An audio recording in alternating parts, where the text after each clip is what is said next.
Araw-araw, milyon-milyon Pilipino ang naiipit sa traffic sa Metro Manila. Pero bakit mula noon hanggang ngayon, traffic pa rin at mas lumala pa kahit ang daming bagong kalsada na naglipa na at mga skyway at expressway na itinayo.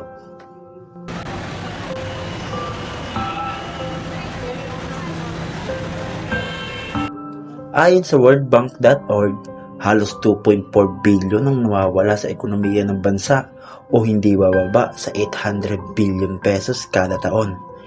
Isipin niyo yun, lahat ng nakakaltas sa mga late worker, mga manggagawa na imbis nagtatrabaho na ay nasa gitna pa rin ng traffic. At mind you, this study conducted in 2015, 2025 na. Halos isang dekada na ang nakalipas. Kaya isipin nyo na lang na mas malala pa dyan ngayon ang nawawala sa ating ekonomiya.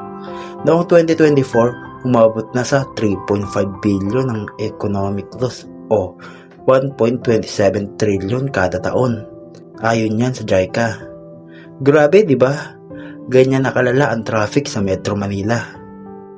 Kung hindi ito masosolusyonan, tinatayang nasa 6 billion kada araw na ang mawawala o 2.9 trillion pesos sa taong 2030.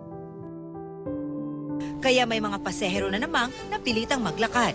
Ang hirap ma'am kasi halos hindi na po maandar mula. Sinasabi ng iba na overpopulation daw at urban density.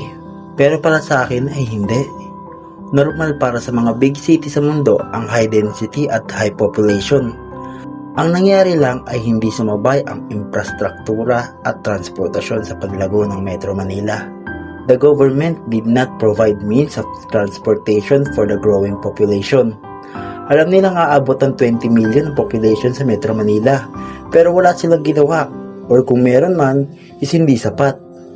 Pangalawa rito, kasalanan din nating mamamayang Pilipino. Ito ay ang pagiging car-centric nating mga Pinoy. Ikaw gusto mo ng kotse. Ako gusto ko ng kotse. Malamang pati lola mo matutuwa pag binigyan mo siya ng kotse. Nasa kultura nating mga Pinoy na kapag may kotse ka, matik maayos ang buhay mo. Naging status symbol na natin ito na kapag mayaman ka, tanga ka na lang kapag wala ka pa rin sasakyan. Pero sino ba namang may ayaw? Kahit mga kalsada natin ay itinayo lang para sa comfort ng mga sasakyan at hindi na iniisip ang mga pedestrian. Walang maayos na sidewalk. Sino ba sa inyo ang naglalakad sa mismong gilid ng kalsada tapos nakikipagpatintero sa mga sasakyan, tapos ikaw pa ang bubisinahan na para bang may igigilid ka pa? Dahil sa naging car-centric tayong mga Pinoy, naging car-centric din ang paggawa sa Metro Manila. Kasi at the end of the day, mga tao ang gumagawa ng syudad. Kaya the city of a country reflects its citizen, its politician, and its heritage.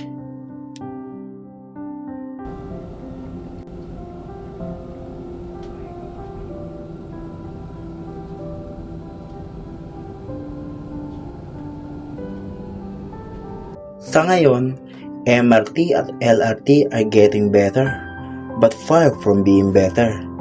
Ganyang kalala ang MRT at LRT noon. Natatandaan ko pa nung elementary ako, around 2015 to 2018, halos araw-araw ang aberya sa MRT na nababalitaan ko.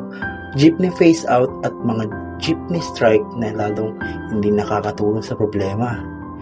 Jeepney modernization na parang hindi pinag-isipan. Para sa akin, i-modernize na lang ang mga jeepney, gawin ng unified ang itsura tulad ng jeepney natin ngayon. Hindi yung iba-iba ang itsura ng jeep sa kalsada. Para sa akin ay napakapangit tignan. Dapat gobyerno ang bibili ng lahat ng jeepney na ibibenta sa mga driver o sa mga nagmamay-ari ng jeep na may mababang interes dahil sila naman ang nakaisip, dapat panindigan nila. Hindi yung ibibenta nila na may 10 to 30% na interest. Mas lalong aayawan ng taong bayan ng modernization. Bukod pa dyan, ang kawalan ng maayos na bus system sa Metro Manila. Tignan nyo na lang ang BRT ng karatig bansa na Thailand.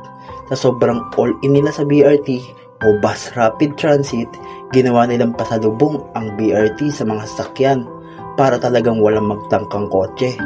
Ano, sasalubungin mo ang mga bus sa bus lane? Tingin ko napakagandang ideya nun para sa city nila. Kumpara mo naman dito sa Pilipinas, sa carousel na nga lang ang maayos na bus lane, tatanggalin pa ng mga politiko. Kesyo hindi raw nakakatulong sa mga commuter. Ulul! Nandyan man o wala ang bus lane sa EDSA, traffic pa rin dyan. Itong mga nakakotse na to, isang lane na nga lang para sa taong bayan, kukunin pa. Tapos palusot, hindi nakakatulong. Para mo sinabi sa bulag na hindi nakakatulong ang tungkod niya kasi hindi naman siya nakakakita.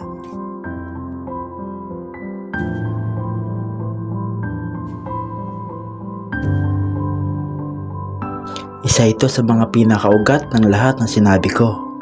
Unplanned ang paglago at urbanization ng Metro Manila, lalo na noong mga 2000s at 90s. Ang mga tao ang bahala kung saan magtatayo ng mga bahay at establishments. Tayo rito, tayo doon, parang sabog ang paglago at hindi organized. Kaya ang naging resulta ay ito.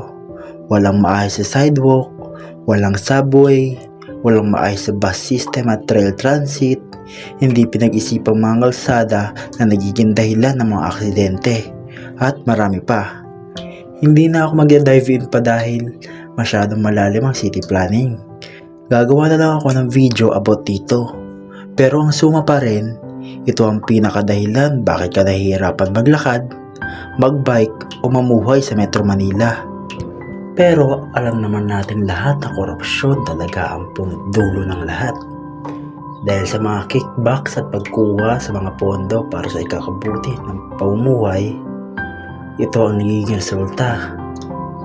Kaya kung apolitical ka, huwag kang magreklamo dahil kung wala kang pake sa politika, wala kang pake sa future mo. Kung bobo ka rin bumoto at buboto mo ay mga may criminal record, mga nagnakaw sa bayan, at mga hindi qualified at walang alam, huwag ka rin magreklamo na kesyo ang hirap mag-commute dahil isa ka sa mga dahilan nito. Kailangan natin magbago kung gusto nating may mabago. Ayan ang una at epektibong solusyon para maisalba ang Metro Manila. Ang pangalawa naman ay isulong ang urban planning. Palakasin ang pag-alis ng college centralization at isulong ang walkable cities. Tulad ng mga nabalitaan ko sa Maynila na may specific day na no car day sa isang kalsada. Napakaganda nun dahil pwede ka mag-jogging, magbike, o simple ay makapagpahinga sa kalsada na yon na walang iniisip na baka may bumangga sa iyong sasakyan. Dahil ang walkable city ay maigi para sa ating health. Huwag tayong mawawala ng pag-asa na baka ganito na lang ang Metro Manila hanggang sa pagtanda natin. Sana maging motivation para sa atin na bumoto ng tama ang BGC. BGC ang embodiment ng urban planning. Kaya isipin nyo na lang kung hindi na lang rare place ang BGC sa Metro Manila, kundi ay normal na business district na lang dahil ang BGC urban planning ay nasa buong Metro Manila na. Isipin nyo yun, walang baha, walang basura, maayos ang sistema. Sana may natutunan kayo sa video kong ito. Ito ang unang video ko kaya pasensya na kung pangit ang audio dahil sa phone lang ako nag-edit at nag-record. Pero sana isamahan nyo ako sa journey na to. Mag-upload pa ako sa mga susunod kaya mag-subscribe at follow na kayo. Yun lang, salamat.